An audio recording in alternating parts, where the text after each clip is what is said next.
నా కొరకు సర్వము ధారాళముగా దయచేయువాడవు.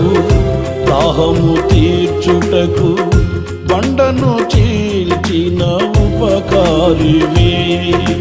నా కొరకు సర్వము ధారాళముగా దయచేయువాడవు.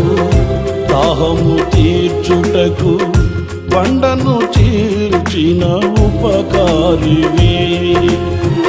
అలసిన వారి ఆశను తృప్తి పరచితివి.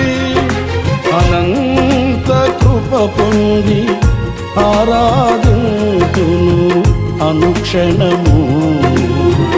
అలసిన వారి ఆశను తృప్తి పరచితివి.